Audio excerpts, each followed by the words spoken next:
Welcome to Turning Hard Times to Good Times. I'm your host, Jay Taylor, talking to you from the Borough of Queens in New York City. This is the second day of August 2022. I'd like to remind you, I'm the editor of a newsletter called Jay Taylor's Gold, Energy, and Tech Stocks. You can sign up for that by going to miningstocks.com. Also like to plug Chen Lin's letter, especially if you're interested in the biotech. Some very exciting developments in some of these young biotech companies that Chen talks about from time to time. ChenPicks.com. ChenPicks.com is the place to go to sign up for Chen's letter, and we also like to remind you of Michael Oliver, who's with us today. His excellent newsletter, the MSA, OliverMSA.com is the place to go for that, his momentum and structural analysis letter, and he'll be sharing a few of his ideas with us in a few minutes from now. Of course, we always want to invite you to send along whatever comments you have about this show to questionsfortaylor@gmail.com, Taylor@gmail.com. Also want to thank our sponsors making this show economically viable. Today's sponsors are Irving Resources, Novo Resources, El Oro Resources, Timberline Resources, Lion One Metals, and SK Mining. I've titled today's show, Are We There Yet? With Quantitative Easing or Quantitative Tightening? Michael Oliver, Patrick Highsmith, and Brian Lenny join us for the first time. The last time the U.S. had a serious inflationary problem was during the late 1970s and the first couple of years of the 1980s, during which time gold rose from $35 to $850. Ever since the first couple of years of the 1980s until the Biden administration, there hasn't been a significant consumer inflation problem, although there has been a very serious inflation problem in the stock, bond, and real estate markets. That is the primary reason why the top 1% of our population continues to squirrel away the lion's share of wealth in America, while the middle classes rapidly fall below the poverty line. And now with inflation continuing to accelerate towards double digits, increasing numbers of middle-class people are heading into poverty. Well, David Stockman expressed his opinion a few weeks back on this show that he didn't think we should be looking for a Powell pivot towards easier monetary conditions anytime soon, because he opined that the Fed was deathly afraid of the masses of angry citizens coming after them with torches and pitchforks, in David's colorful language. On the other hand, Wall Street and Washington power brokers are used to having a one-way street towards greater and greater wealth as their stock and bond market portfolios rise ever higher. They have not had to deal with any prolonged stock market downturn ever since Alan Greenspan and the plunge protection team was created after 1997 stock market crash, because the Greenspan put was initiated, and that kept the rich and powerful enjoying ever-rising profits, and if they were suffering any kind of a downturn, it was very short-lived because the Fed would always come to the rescue and start pumping money in the system, and away we go with the rich getting richer ever more. So the rich and the powerful are arguably in a much stronger position to impact Federal Reserve and federal government policy than any of us average folks. While there are not nearly as many voting billionaires as there are common folks, why would the rich and the powerful ever allow the people Hillary Clinton describes as deplorables get in the way of the well-being of the status quo? I think it's fair to say that the rich and powerful are not too pleased with stocks and bonds being in a bear market for long. So I titled today's show, Are We There Yet? Meaning, are we near the point where Chairman Powell will be forced to say, to heck with the tortures and the pitchforks, and give in once again to the World Economic Forum and resource billionaires, and I should say rescue the billionaires? Or might David Stockman be right in suggesting that populism will have its turn politically and economically in America, and the status quo are rightfully frightened? Well, those and other related questions we'll pose to Brian Lenny in the second half of today's show.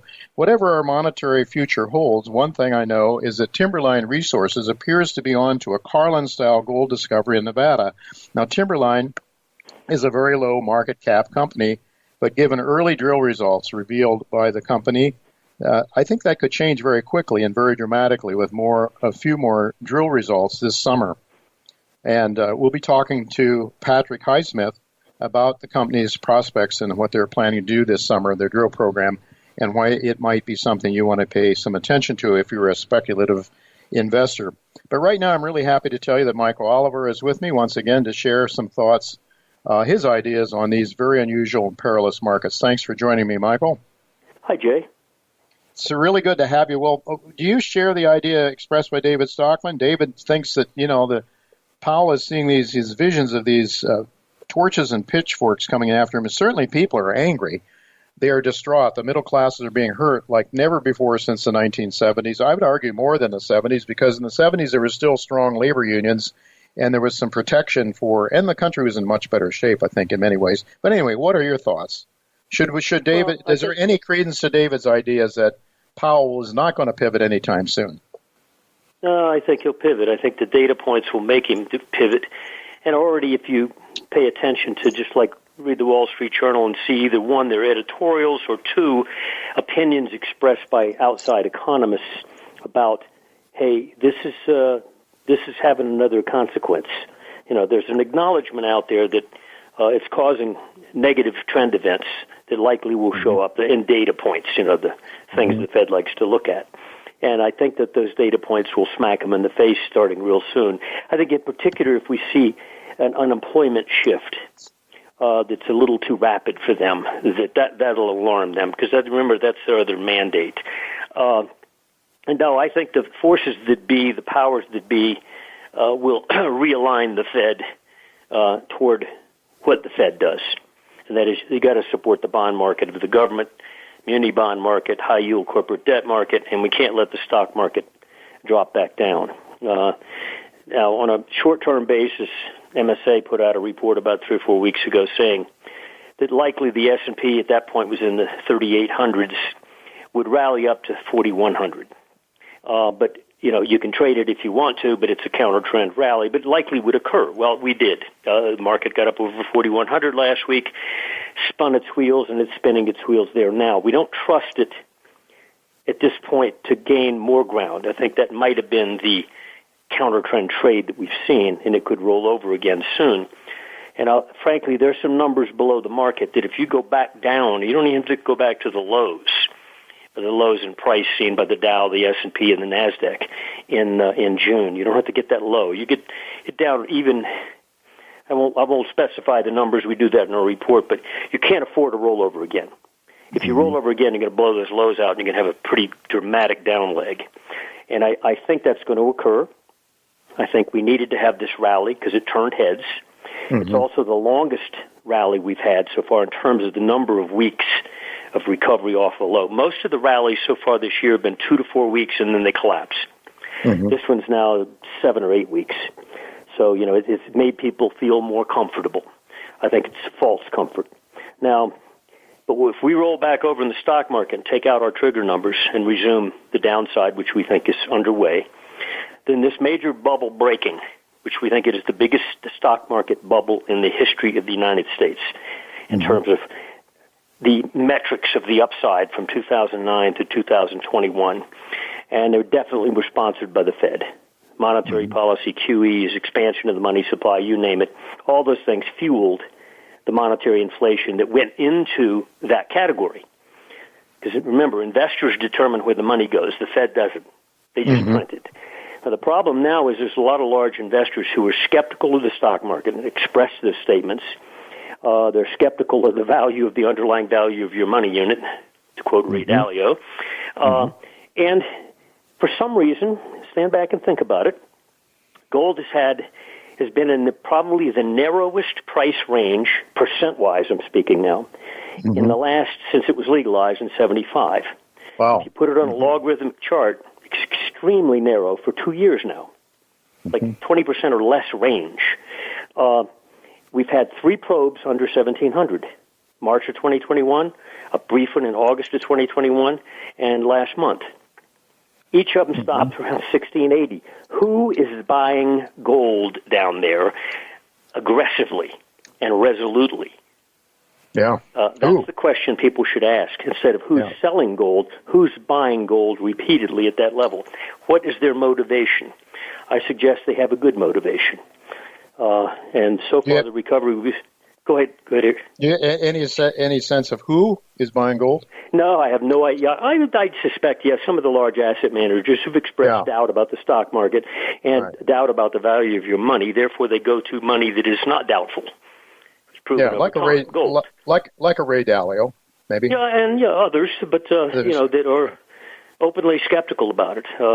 Jeff Gundlach, for example. Right. Now, I don't know what they're doing with gold specifically, but obviously somebody with big hands and a lot of money is buying those sharp breaks, and it's the same level, which is almost uncanny.